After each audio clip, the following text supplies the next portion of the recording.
Hello everyone. We are playing Kenshi. Um this game is a ton of fun and you can sink hundreds of hours in this game's world. There is a lot to explore in this game. Um a little bit of background on what this game is though. This game is a sandbox RPG, quite literally. Um the world itself is like this supercontinent that is like suffering from some sort of like desertification, in the sense that there is very few areas in this world that can actually sustain life. Um, uh, and basically humanity and all of like the sentient species on this planet um are like in living in like this post-apocalyptic, like kind of like futuristic uh society. But like technology has degenerated so terribly that everyone is back to using like swords and stuff, despite like robots existing, you know what I mean? And like turrets and guns. um but anyways, let's get into this. We have a bunch of different starts here. I think I'm just gonna do the standard start as a wanderer. Let me just see here. We have some advanced options. We'll leave everything just alone for now. I think you can edit the advanced options like in game. Um, so yeah. Also, this isn't a completely blind playthrough. I do know a bit about Kenshi. Um, anyways, uh, let us begin.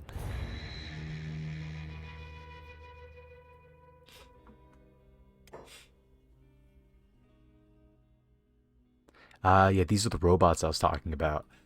Um, they look sick in the artwork. I kind of want to play as a robot. I won't lie.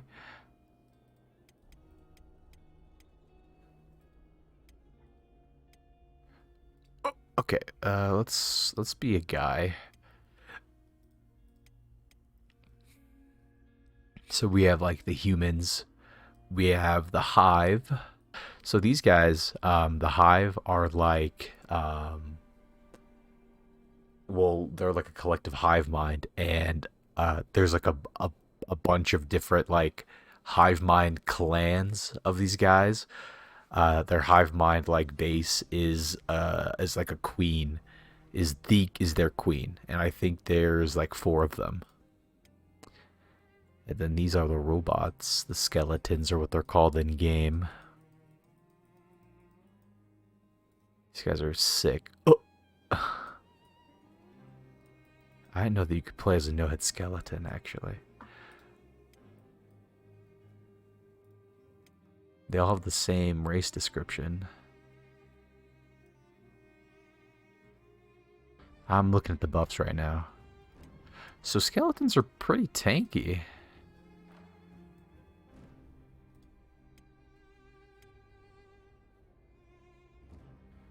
They have a bonus in heavy weapons, which are like these big cleaving things that can hit like multiple people. Let's and then there's the Shek. I think that's all the races: the humans, the hive, the Shek. Um,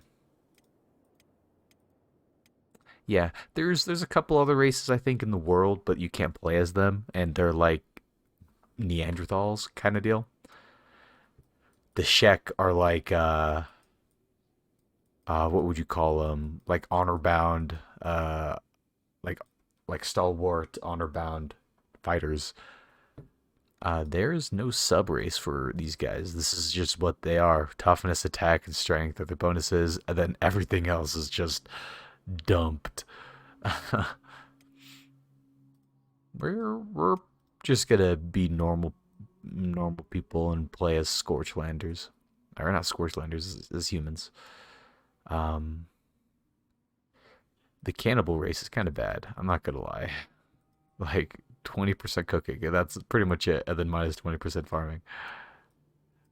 Humans, I think, are like literally the Greenlanders are straight up like the only race that doesn't have like negatives. There's only positives to playing them. Also, this loadout, this starting character looks pretty fine. Uh, we're going to give him a name. Let me think.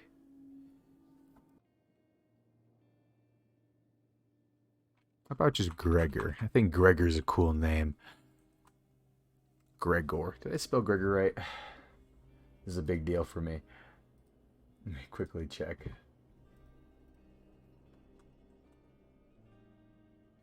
Yes, I did. He will be Gregor, our protagonist. He looks pretty fine. Let's see if we can touch up his face, maybe. Oh, I just realized a little mustache or goatee. From a distance, I mean, it kind of looks okay, but up close, it looks pretty bad, actually. Is there any way to just keep the little goatee part, like, you know what I mean? Oh, I see.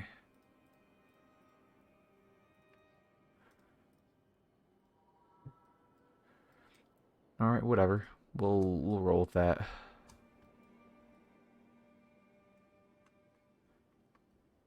We'll just keep him like this. I think Gregor looks completely fine, just like this. This playthrough, I want to make like a martial artist. He's going to be a wandering martial artist, traveling the world to learn. Like a martial artist historian, I guess is a better term.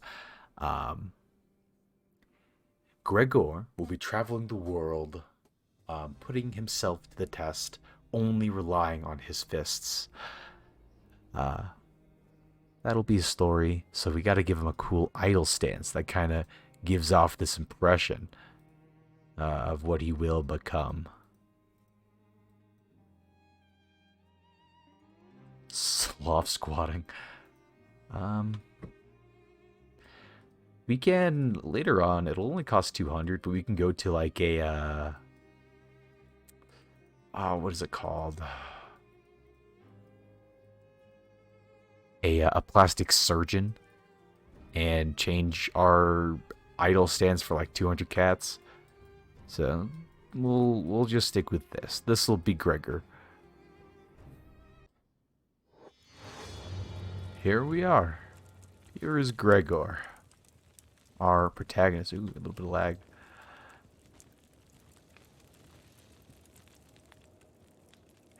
All right.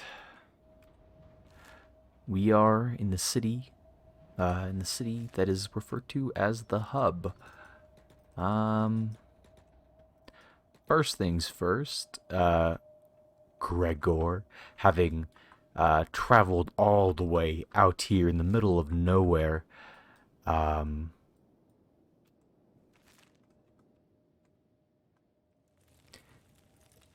oh, who's this? Saren of the Dianium Thieves. Okay. Um, we gotta think of a little backstory for him. What is Gregor's story? I just discovered an outpost. How? Can I see it from here? That's where the lone shack is. Right there.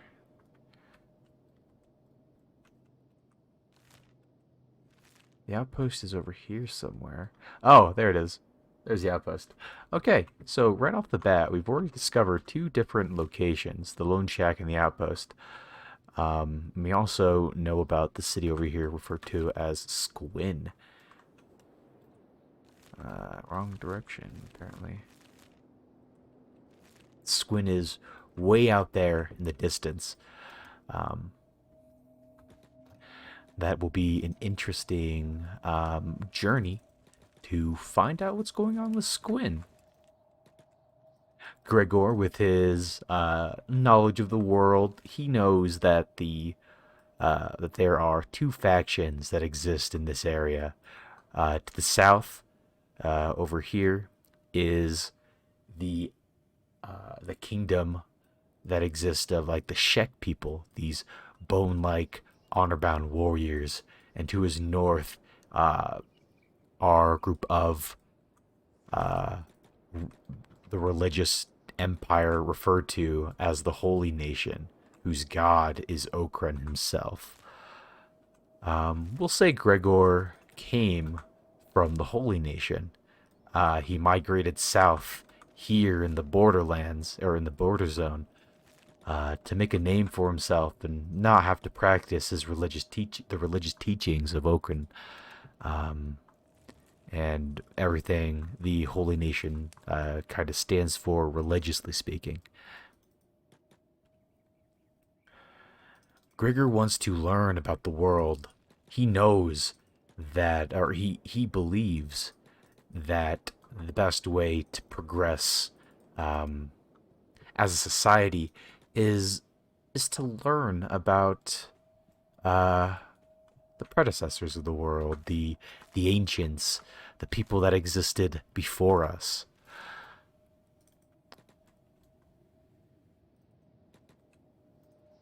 All right. So to start things off, Gregor needs to make some money. So we're gonna go ahead and just kind of scout for either a group of people who want to attack us, perhaps like hungry bandits or something, um, or find a node of like iron and just mine it. I see that there is an iron or copper node over here. It's kind of along the beaten path, so that could be a bit dangerous actually. There's an iron source over there. I don't think anyone will fuck with us over there. We're kind of close. Ooh, what's over here? Copper. So there's an iron node over here. We're going to walk over here.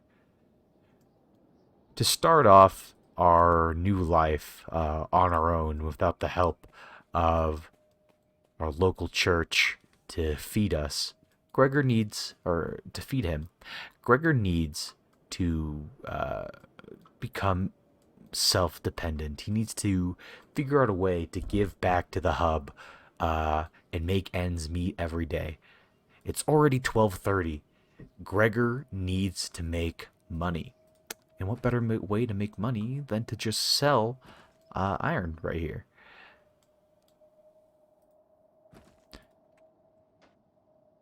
He has 1,000 cats to his name from the property he sold off, or from selling off his home up there in Okran's Gulf, we'll say.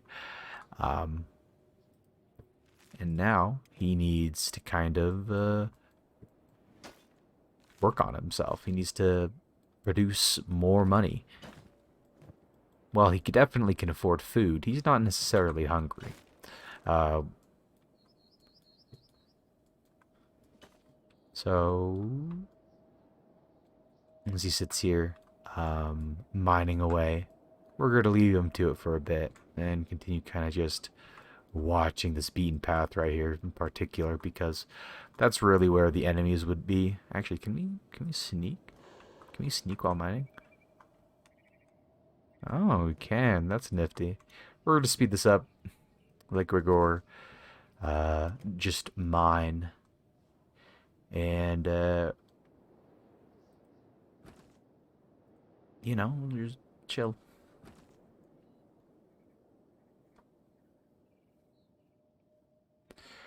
Boo boo.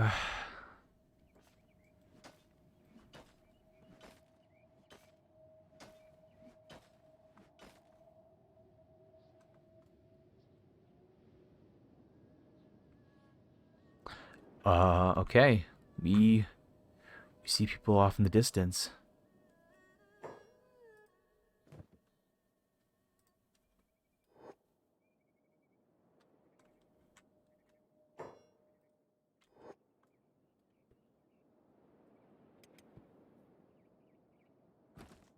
Okay, we're gonna pop this in our inventory.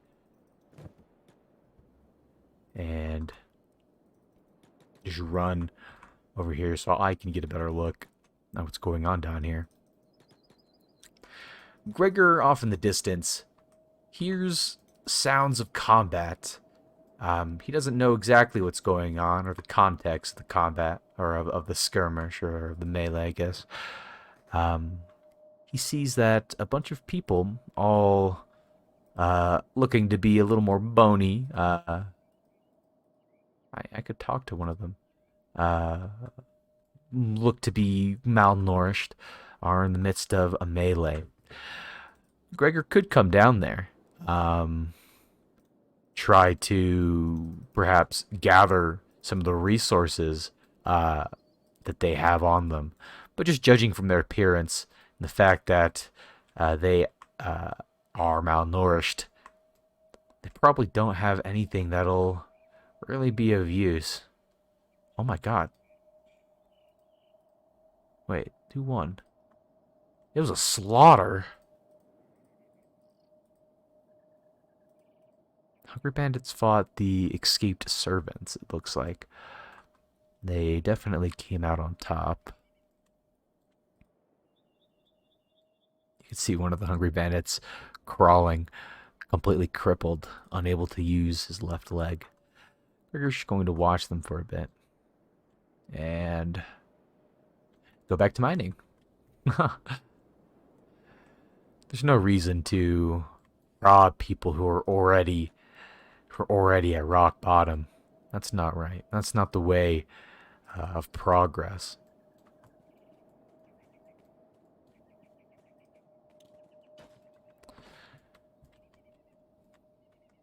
Perhaps later he'll go down there to check out the scene of the melee. Although he's not particularly desperate for anything. The dead don't need... Oh my god, another skirmish. The dead do not need their items, right?